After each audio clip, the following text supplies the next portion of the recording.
আসসালামু আলাইকুম। চলে আসলাম ট্রিটমেন্ট নিয়ে। আর আপুর চুলটা দেখতেই পারছেন, আপুর চুলটা কিন্তু আসলে কালার করার পর, ব্লন্ড কালার করার পরে চুলটা একদম হেয়ার ড্যামেজ হয়ে গেছে এবং আপু অনেকবার রিবন্ডিং করছে, যে আগের মতো কিন্তু হেয়ারের টেক্সচার নাই।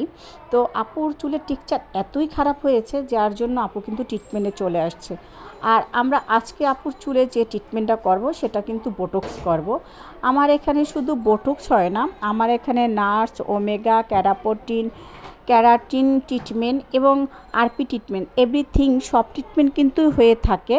তো আপু শুধু বোটক্সের সার্ভিসটাই নিয়েছে আমার কাছ থেকে। মাশাল্লাহ, চুলটা কিন্তু অনেক সুন্দর হয়েছে। আর আমরা যখন কাজ করে থাকি, আজকে 16-17 বছর পার্লার চালাই, প্রতিটা কাজে কিন্তু প্রোডাক্ট আমি দেখিয়ে দিই আপুদের।